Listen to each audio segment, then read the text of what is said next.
Place au face-à-face entre le journaliste Edoui Plenel et l'immortel, l'académicien Alain Finkielkraut. En quelques questions, l'islam et l'identité française, enrichis par l'immigration selon Plenel ou menacés par le multiculturalisme et le métissage selon Finkielkraut. Les deux hommes qui ferraillent par livre interposé ne peuvent plus envoyer leurs témoins pour un duel à l'heure de la rosée. C'est donc ici qu'aura lieu le débat. Y a-t-il un problème de l'islam en France? Mise au point de Sandrine Le Calvez.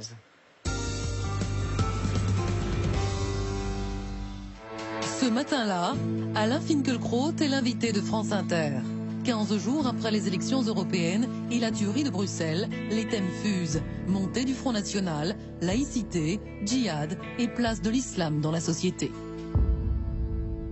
Il y a un problème de l'islam en France. Il ne faut pas, si vous voulez, se cacher derrière son petit doigt et nous devons avoir une réponse appropriée et ferme dans le cadre républicain. Cette intervention radiophonique déchaîne la colère d'Edoui Plenel. Ce qui me choque, c'est qu'on accepte dans l'espace public de dire à ceux qui nous écoutent, ici même, qu'il y a en clair un souci de civilisation qui serait l'islam. Indigné face à ce qu'il voit comme la preuve d'une islamophobie décomplexée et banalisée, le journaliste a publié il y a quelques jours un ouvrage intitulé « Pour les musulmans ». Un titre inspiré d'une tribune d'Émile Zola, écrite en 1896 au début de l'affaire Dreyfus. C'était avant le célèbre J'accuse. Depuis quelques années, je suis la campagne qu'on essaye de faire en France contre les Juifs avec une surprise et un dégoût croissant. Cela m'a l'air d'une monstruosité. Cette monstruosité serait aujourd'hui dirigée vers les musulmans de France. Pour Edoui Plenel, ils ont remplacé les juifs d'hier comme bouc émissaire et comme menace. Pour l'académicien Alain Finkielkraut, le danger serait bien réel. La frange la plus militante et la plus sectaire de l'islam attaquerait selon lui le principe républicain de laïcité. La crainte du philosophe, la désintégration de la société française. Alors, y a-t-il un problème de l'islam en France ou d'islamophobie? Bonsoir à tous les deux. Alain Finkielkraut, bonsoir. Vous êtes philosophe, académicien. Vous avez publié il y a un an L'identité malheureuse. Ce fut un grand succès de librairie et l'objet de nombreuses polémiques. Et je précise que vous êtes dans le mensuel Causeur de ce mois-ci, vous participez à un entretien croisé avec Ronnie Broman, Israël-Palestine, et vous avez également fait un long papier sur Charles Péguy, Noblesse oblige. Vous concluez ainsi. Bonsoir, Edoui Plenel. Pour les musulmans, aux éditions La Découverte, ce cri d'amour, ça n'est pas un pamphlet, c'est plutôt un cri d'amour. Pour la France. Oui, alors j'allais vous dire, Zola Plenel, même combat, d'une certaine manière.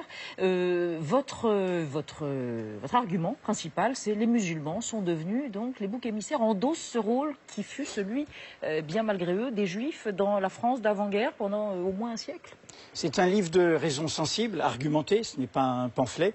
Il pourrait s'intituler Pour la France, il pourrait s'intituler aussi bien Pour les minorités. Le point de départ est très simple, en effet, quand on commence à essentialiser derrière une religion. Imaginez la violence symbolique immense pour des compatriotes protestants ou juifs d'entendre qu'il y aurait un problème du protestantisme ou du judaïsme en France. Derrière cela, il y a une humanité concrète.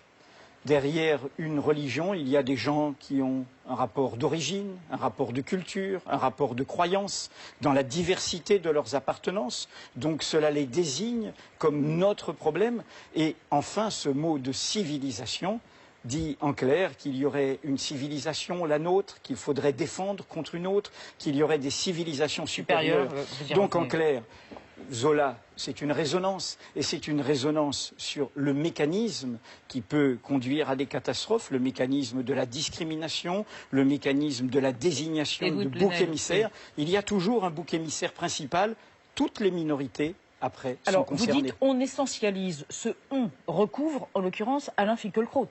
Puisqu'il est bien sûr, pendant 8 pages désigné dans votre livre. C'est le point de départ. Dès le début du livre, vous êtes visé directement. C'est le point de départ, c'est ce qui a déclenché, c'est en entendant cela un lundi de Pentecôte, ce qu'on vient d'entendre, que je me suis décidé à écrire ce livre. Mais le livre, en clair, ne parle pas d'Alain Finkielkraut. Le livre est une réponse à tous ceux qui, comme lui, banalise, intellectuelle, médias et hommes politiques. Oui. De manière médiatique, de manière politique, de manière académique, ce préjugé. Et c'est comme ça que cela commence. Justement, Alain Finkielkraut, quand vous essentialisez, comme vous en accuse en tout cas Edoui Plenel, les musulmans aujourd'hui, vous sentez reprendre une démarche qui était celle qui visait les juifs il y a des décennies? Essentialiser personne. Je réfléchis à une situation, Edoui Plenel aussi, et il veut tirer les leçons d'un passé douloureux, par le biais d'une analogie. Le problème, vous la récusez, c'est que, Edoui Plenel, vous oubliez que le présent, ontologiquement, c'est ce qui ne s'est jamais présenté jusque-là, comme le disait Paul Valéry. Et vous omettez, vous écartez tout ce que notre réalité a d'incomparable, de neuf. Dans les années 30, il y avait peut-être ici ou là en Galicie des communautés juives qui excommuniaient des gens. On n'a pas vu un rabbin juif prononcer une condamnation à mort planétaire pour un écrivain jugé sacrilège, Salman Rushdie. Il n'y avait pas, dans les années 30, de patrouille de la halakha à Wuppertal. Il y a des patrouilles de la charia aujourd'hui à Wuppertal qui séparent les garçons des filles. Il n'y avait pas non plus de noyautage des écoles publiques, à Birmingham, parce que le problème n'est pas simplement français. Un noyautage qui consiste aujourd'hui à, si vous voulez, non seulement séparer les garçons et les filles, mais à faire retentir la prière dans la cour de création et sur deniers publics, à organiser des voyages à la Mecque. Et surtout, et c'est ça le plus important, quand vous dites que les musulmans tiennent la place aujourd'hui des juifs, vous faites l'impasse sur une des réalités les plus spectaculaires, l'expansion irrésistible de l'antisémitisme musulman. Tous les musulmans ne sont pas antisémites, bien entendu. Il y en a qui combattent l'antisémitisme pied à pied. Mais la majorité des antisémites sont aujourd'hui musulmans. Et les juifs n'ont plus le droit de nommer leur malheur. Puis-je répondre d'abord? Puis-je répondre? Ce livre pourrait s'intituler... je réponds. Hein, oui, c'est un dialogue. C'est un dialogue. Oui, mais je n'ai pas tout à fait fini. Mais vous aurez l'occasion de poursuivre. Je pense que dans sa réponse, Alain Finkielkraut a illustré exactement cette essentialisation. J'écris pour les musulmans de France. Ce n'est pas un livre sur l'islam dans le monde. Ce n'est pas un livre sur les totalitarismes qui se réclament indûment de l'islam et dont je rappelle que les premières victimes sont des musulmans eux-mêmes. C'est un livre sur nos compatriotes, ceux qui vivent, qui habitent et qui travaillent ici. Que répond Alain Finkielkraut? Il répond en bloc, en prenant tous les désordres peu ou prou qui seraient liés à certains qui se réclamaient de l'islam, pour dire les musulmans en France, ici même, chacun vous l'a entendu, ici même en sont comptables. Je dis en clair que nos compatriotes musulmans qui vivent, qui travaillent, qui habitent ici, ne sont pas comptables des idéologies totalitaires qui peuvent se réclamer. Pour aller jusqu'au bout, c'est comme si vous demandiez à nos compatriotes catholiques d'être comptables, et l'Église catholique elle-même et le Vatican tout entier, de l'antijudaïsme chrétien qui a accompagné l'antisémitisme en Europe. C'est comme si vous demandiez, je vais jusqu'au bout, à nos compatriotes juifs d'être comptables de la politique de la droite ou de l'extrême droite israélienne parce qu'elle se réclame du judaïsme. C'est cela essentialiser et c'est cela nous précipiter dans une guerre des civilisations, dans une guerre des mondes, c'est cela nous entraîner dans des conflits qui ne sont pas les nôtres. Alors, je parle de l'Europe, mais je parle bien entendu aussi de la France. Le salafisme ne s'arrête pas aux frontières. Gilles Kepel, qui n'est pas un fou de l'essentialisation, c'est un historien. Gilles Kepel, dans son livre Passion française, reconnaît l'expansion du salafisme. Le salafisme dont j'ai donné des exemples, en effet, à Wuppertal et à Birmingham, mais dont il dit qu'il est très fort, aussi bien à Marseille qu'à Roubaix. En 2012, pour les 10 ans de la parution du livre Les territoires perdus de la République, il y a eu une sorte de conférence de presse organisée par ceux qui l'ont écrit. Les journalistes de Mediapart n'y étaient pas. Ils ont mieux à faire. Il est vrai que la déclaration d'impôt de Thévenoud ou les diplômes de Cambadélis, c'est autre chose et c'est beaucoup plus important. Eh bien, dans cette conférence de presse, Georges Bensoussan a dit que dans les banlieues françaises, l'antisémitisme n'était plus une passion minoritaire, n'était plus une opinion, c'est un code culturel. Alors qu'on ne nous dise pas que je ne parle pas de la France. Et alors je finis en disant ceci. Étant donné l'évolution de la population française, ce pays soi-disant islamophobe aura toujours plus de musulmans et toujours moins de juifs. Parce que dans ce pays islamophobe, ce sont les juifs qui s'en vont et ils continueront à s'en aller, surtout si les nouveaux Dreyfusards ne leur donnent même pas le droit de nommer leur malheur. Vous voyez bien, je n'ai certainement... Vous récusez le fait qu'une forme d'antisémitisme existe dans J'allais le dire, partie je ne récuse pas du tout, et je n'ai sincèrement aucune leçon à recevoir sur le terrain de la lutte contre l'antisémitisme. La lecture de Mediapart peut en témoigner, y compris dès 2008, dans une adresse très précise sur ceux qui suivaient les imbécilités scandaleuses, criminelles de Dieudonné. Donc je n'ai aucune leçon. Je dis juste que c'est contre cela que je m'élève exactement ce qui est fait là.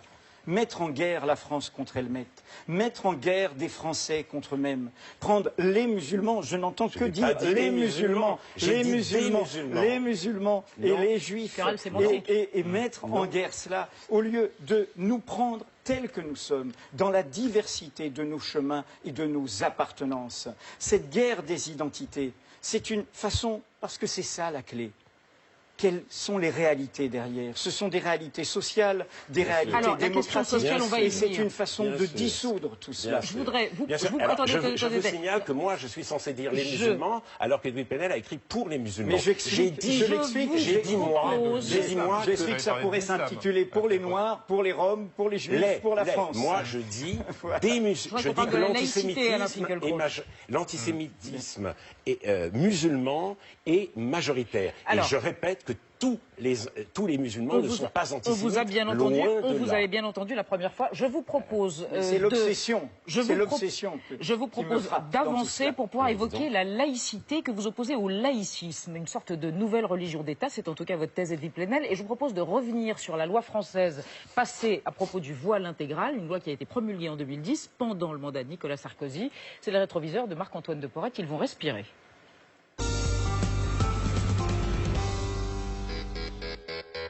Depuis 2004, une loi existe sur les signes religieux ostensibles. Plus de voile, de kippa ou de croix visibles dans les écoles, collèges et lycées publics. Pourtant, 5 ans plus tard, le voile enflamme à nouveau le débat public. Selon certains, le niqab et le tchadri seraient de plus en plus en vogue dans les villes françaises. Même le recteur de la mosquée de Paris s'en inquiète. C'est un signe de démarcation culturelle, un signe probablement d'hyper-identification, d'hyper-identité, d'hyper-recherche d'identité et donc probablement une tendance communautariste. Une mission d'information s'empare du sujet, la guerre des chiffres commence, elle serait au choix 400 ou 2000 femmes à porter le voile intégral dans le pays. Le gouvernement dépose un projet de loi pour interdire son port en public. Le voile intégral est contraire à la dignité de la femme. La réponse, c'est l'interdiction du voile intégral. La classe politique est unanime. La loi est définitivement adoptée le 14 septembre 2010 et promulguée le mois suivant. Nous sommes évidemment contre la burqa, nous voulons qu'elle ne soit plus présente dans notre pays. La dissimulation du visage dans l'espace public est désormais passible d'une amende de 150 € ou d'un stage de citoyenneté. Et pour tout individu qui obligerait une femme à porter le voile intégral, 1 an d'emprisonnement et 30 000 € d'amende. Le double si la victime est mineure. Edwy Plenel, vous êtes opposé à cette loi? Je suis tout à fait contre la burqa, contre toute oppression des libertés des femmes. Ce que je conteste, c'est la façon dont depuis 30 ans, nous construisons un problème musulman en nous en prenant en permanence, comme si c'était le problème central de la France, aux signes visibles de pratiques, aux signes... Non, mais justement, je vais... Depuis 2010, depuis qu'elle existe, excusez-moi, mais elle fonctionne très bien, cette loi. Ce n'est pas ça que vivent la majorité des musulmans de France. Ce qu'ils vivent, c'est la question du foulard à l'école. Ce qu'ils vivent, les musulmans de France, c'est la désignation de leurs pratiques alimentaires dans la campagne présidentielle où on a dit que c'était une question centrale, le halal. Ce qu'ils visent, c'est la désignation de leur mode de prière et de croyance. Donc, c'est cela qui est en permanence dans l'espace public. On peut toujours prendre le terrorisme, prendre la burqa. Mais revenons à la laïcité. Je ne pratique aucun amalgame dans mon livre. Je dis juste, est-ce qu'on ne peut pas être favorable à cette loi tout en défendant les musulmans qui sont attaqués sur leur patrimoine? Je débat déjà avec Alain Finkielkraut, donc permettez-moi de débattre à égalité, s'il vous plaît. Et donc je réponds sur la laïcité. Je rappelle dans le livre de manière très documentée ce qu'est la laïcité originelle. Le laïcisme, qui est à la laïcité ce que l'intégrisme ou de religion, c'est la désignation de la religion comme un problème, comme un danger, comme une menace.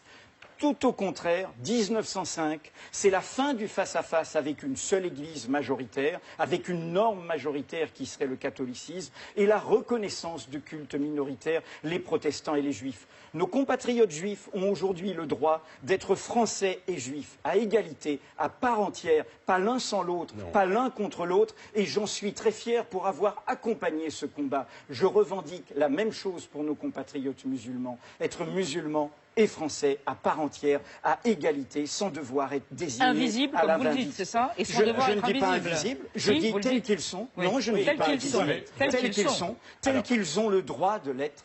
Alors, d'abord, ce sont des signes visibles qui sont interdits. Donc, la kippa, autant que le foulard islamique aujourd'hui à l'école, mais surtout, ou les grandes croix, et je me souviens des années 50 ou 60, où les surveillantes générales au lycée, quand les filles entraient au lycée, leur lycée de filles, et qu'elles avaient la croix sur le pull, on leur demandait de rentrer la croix sous le pull. Donc le catholicisme a subi de... Bien sûr, le breton que je suis le sait. En très grande, si vous voulez, c'était pas une répression, c'était une règle qui doit s'imposer. La première question est de savoir, c'est la République doit-elle s'adapter aux lois de l'islam, ou est-ce à l'islam de s'adapter aux lois de la République? Mais surtout... Mais donc ces lois visaient bien spécifiquement l'islam? Non, l'inquiétude venait du foulard, mais précisément parce qu'on ne voulait pas viser spécifiquement l'islam, c'est tous les signes visibles, tous les signes ostentatoires qui ont été interdits. Mais surtout, lorsqu'en 1989,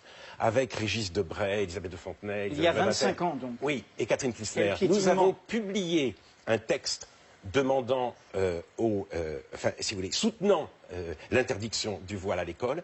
Nous l'avons fait dans l'Observateur avec 5 intellectuels. Il y avait accompagné notre texte un manifeste de 5 intellectuels venus d'islam, dont Mohamed Arbi, pour dire à quel point ils nous soutenaient. Et ce que je reproche à Edoui Plenel, ça c'est très important, c'est que dans son souci des musulmans, ils oublient ceux des musulmans qui refusent, eux, de faire de l'Occident le bouc émissaire de leur marasme et qui entreprennent à leur risque et péril une critique de l'islam. Fethi Ben Slama, qui est un psychanalyste d'origine tunisienne, a publié une déclaration d'insoumission. Et dans cette déclaration d'insoumission, il rappelle que l'oppression des femmes ne dégrade pas seulement la femme, mais organise dans l'ensemble de la société l'inégalité, la haine de l'altérité.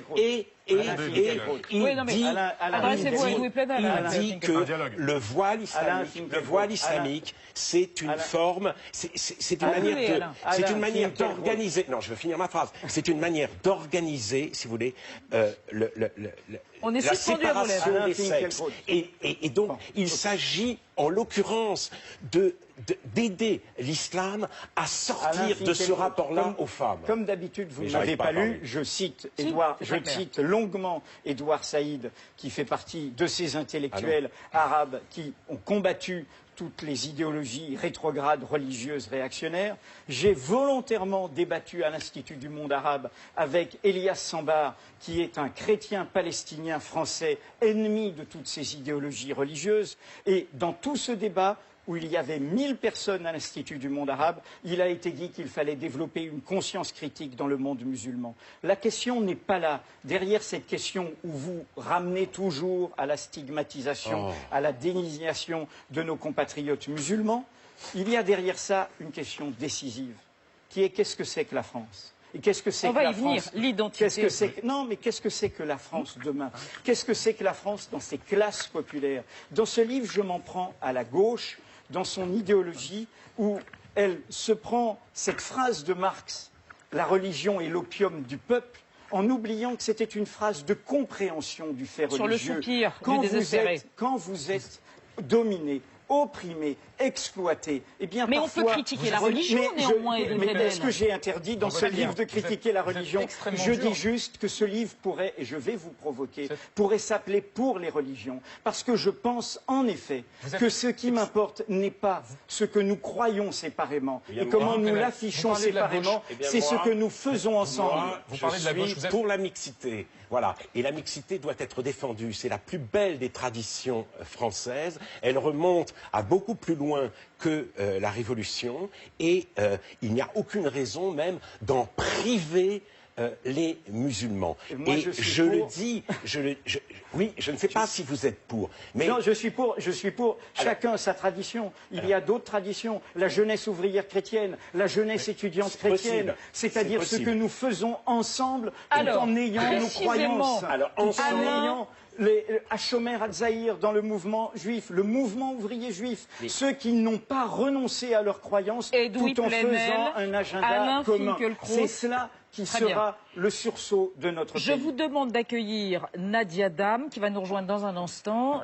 On était en train de parler, et ce sera le dernier volet de ce débat, de ce dialogue, de l'identité française, être français, être musulman, les deux ensemble, à propos de quelque chose qui nous intéresse au plus haut point, au vu de l'actualité, s'il vous plaît, la manière dont une partie de la communauté musulmane s'est prononcée par rapport à Daesh. À l'État islamique, absolument. Des musulmans ont décidé de prendre publiquement la parole pour se désolidariser de l'organisation terroriste, pour dire que cet islam n'est pas le leur. En France, il y a eu des tribunes. Dans la presse, il y a eu ce rassemblement qui a été organisé devant la mosquée de Paris par le Conseil français du culte musulman. Sur Internet, cela s'est fait par le biais de la campagne Not in My Name, dont j'ai déjà parlé dans cette émission, dans laquelle des jeunes musulmans britanniques affirment que Daesh n'agit pas en leur nom. La plupart de ces initiatives sont spontanées, mais il faut préciser aussi qu'on a demandé à ces musulmans de condamner l'État islamique et de le faire en tant que musulmans. C'est pas n'importe qui, c'est notamment Barack Obama. Voilà ce qu'il déclarait mercredi dernier à la tribune de l'ONU. On l'écoute. Il est temps pour le monde, et particulièrement pour les communautés musulmanes, de rejeter explicitement, avec force et sans relâche, l'idéologie d'Al-Qaïda et de l'État islamique. Tout le monde doit condamner, mais les musulmans plus que les autres. Le problème, c'est que visiblement, tous les musulmans ne sont pas de cet avis. Ils sont même de plus en plus nombreux à estimer que cette injonction est stigmatisante, qu'elle présuppose que les musulmans sont solidaires des terroristes jusqu'à preuve du contraire. Et là aussi, cette pensée s'est exprimée sur Internet, notamment via une campagne qui s'appelle « On n'a pas demandé », qui a été initiée par le site Rue 89. C'est un hashtag qui recense toutes les fois où l'on n'a pas demandé à un individu de se désolidariser d'un groupe. Parfois c'est très sérieux, comme ici, on n'a pas demandé aux Basques de se désolidariser des actions terroristes de l'ETA. Parfois c'est un peu drôle, on n'a pas demandé à Point Soleil de se désolidariser de Christian Estrosi, et on n'a pas non plus demandé aux Nadine de se désolidariser des Morano, Alain Finkielkraut. Plus sérieusement, que des Français musulmans veuillent s'exprimer, non pas en tant que musulmans, mais en tant que Français. Ça devrait vous rassurer. Est-ce que c'est le cas? Personne n'a rien demandé. Ce sont des musulmans anglais au départ, car l'Europe existe, qui se sont exprimés pour dire Not in my name. Et j'ai trouvé ce mouvement authentique et absolument légitime, d'autant plus que personne ne demandait rien à personne. Et tous les musulmans devaient leur emboîter le pas. Vous avez demandé aux musulmans. J'ai dit que j'espérais qu'un mouvement comme Not in my name allait. J'aurais aimé que ça se fasse au moment de la Fermera. Or, au moment de la Fermera, l'imam Tarek Oubrou a dit qu'il a été obligé de consacrer, même de Bordeaux, plusieurs semaines de prêche à cette question parce qu'il sentait une empathie pour Mera parmi ses ouailles. Donc, je suis heureux que ce mouvement ait lieu. Je constate, malgré tout, que les manifestations sont tout de même plus faibles, moins fortes en nombre que les grandes manifestations qui, à l'occasion de Gaza, ont permis de dire à quel point les sionistes et la France sioniste étaient, si vous voulez, insupportables. Donc c'est un mouvement que j'approuve et dont j'espère qu'il prendra de l'ampleur, parce que là où je rejoins Edouard Plenel, les musulmans modérés, ceux qui veulent s'intégrer dans un pays qu'ils aiment, dont ils aiment la langue, la littérature, la culture, sont effectivement les premières victimes de cet islamisme qui se répand aujourd'hui en Europe. L'intégration ou l'inclusion? L'intégration, bien sûr. L'intégration, mais quand même, la France n'est pas une gare, la France n'est pas un aéroport, c'est pas à chacun d'être complètement ce qu'il est. La France est une civilisation, et cette civilisation, il est assez légitime, si vous voulez, qu'elle l'offre. Moi, j'ai pas été assimilé. On m'a pas condamné à abandonner mon identité juive. Moi, le sujet n'est pas vous. Oui, le sujet, c'est moi qui le choisis. Et si c'est moi, c'est moi. J'ai assimilé. C'est qu'il nous reste quelques minutes. J'ai assimilé. Oui, c'est vrai. Il est très difficile pour vous, d'Edoui Plenel, d'entendre la parole des autres. Concluons, ça a été extrêmement Je comprends que c'est un grand sacrifice. Je vous lis. Concluez, Alain Finkielkraut. Edoui Plenel, je disais simplement que je n'ai pas eu à m'assimiler à une culture en sacrifiant mon identité. J'ai assimilé une culture. Ce n'est pas un carcan, c'est un don. Voilà ce que j'appelle l'intégration. Qu'est-ce que l'intégration, Edoui Plenel, selon vous? Nous avons tous à nous intégrer. Je suis arrivé en France à l'âge de 18 ans, je n'en connaissais pas les codes. Ce qui est derrière le discours d'Alain Finkielkraut, derrière l'identité malheureuse que j'ai lue de près, derrière la vulgate médiatique qu'en tant qu'intellectuel médiatique il diffuse, c'est une injonction à l'effacement, à l'assimilation, à la disparition, Et derrière cette injonction, je le dis, vous savez, nous avons débattu loyalement avec Alain Finkielkraut jusqu'à une rupture le jour où il s'est mis à soutenir Renaud Camus, l'homme qui comptait les Juifs à France Culture et qui aujourd'hui soutient le Front National et pense que la France est en train d'être remplacée par une population qui l'envahirait. Je le dis comme je le pense. Je le dis comme je le pense. Je le dis comme je le pense. Sous l'allure académique, c'est un académicien, un immortel, sous la vision bienséante de ce que énonce Alain Finkielkraut, nous avons là l'aubaine pour le Front National. Un intellectuel, académicien, ancien gauchiste, juif, qui diffuse, qui banalise cette désignation de bouc émissaire. J'ai dit l'aubaine, je n'ai pas dit l'idiot utile, qui est le rêve et qui risque d'accompagner notre cauchemar. Edoui Plenel lit derrière, Edoui Plenel lit sous. Ce qui veut dire qu'il ne lit pas. Il ne lit pas, il lit derrière. Il lit derrière une injonction qui n'y est pas. Donc, le sourire de la Stasi, c'était très élégant concernant ma personne. Vous lisez derrière. Vous voyez, je suis légèrement plus élégant que le sourire de la Stasi. D'ailleurs, c'est vous qui l'avez dit. C'est vous qui l'avez dit. Vous lisez derrière, vous lisez sous. Vous faites avec Mediapart un journalisme. Vous ne me lisez pas. Un journalisme de fouille-merde. Non, Alain Finkielkraut, Edoui Plenel. Vous vouliez aller sur une autre planète. Tout était pour moi. Et malheureusement, je ne peux pas. C'est la preuve que vous n'êtes pas vraiment les pieds sur terre. Malheureusement, je ne peux pas. Juste sur Renaud Camus. Je n'ai rien à dire. Renaud Camus, je n'ai rien à dire. Nous avons débattu pendant 3 heures à Sciences Po, très clairement. Renaud Camus, je ne soumets personne à aucune injonction. Je pense que j'ai eu le droit, moi, à une culture ou à des fragments d'une culture magnifique, et je voudrais que la transmission continue. Voilà, c'est tout ce que j'ai à dire, mais il est très difficile de garder son calme et d'avoir les idées claires quand vous subissez ce genre d'accusation. Ce genre d'accusation. L'académicien qui est une aubaine pour le Front National. Le débat est terminé. Je rappelle pour les musulmans Edoui Plenel, l'identité malheureuse d'Alain Finkielkraut. Un mot quand même. Et c'est le mot de la fin. Edoui Plenel qui aime à se considérer comme le successeur d'Émile Zola, le Zola des musulmans, eh bien, je voulais dire vous voulez vraiment le mot de la fin. Avec un Dreyfusard comme vous, les Juifs n'ont pas besoin d'antisémites. Eh bien, ma famille, qui est aussi juive que la vôtre, pense le contraire, monsieur. Merci à tous les deux. Ce débat a été enregistré, je le précise, sans montage et sans trucage, évidemment. Et c'est comme ça sur Arte et dans 28 minutes. À suivre sur notre antenne, soirée Théma, présentée par Émilie Aubry, sur le 25e anniversaire de la chute du mur de Berlin. À demain, 20h05. Tchuss. Bis morgen.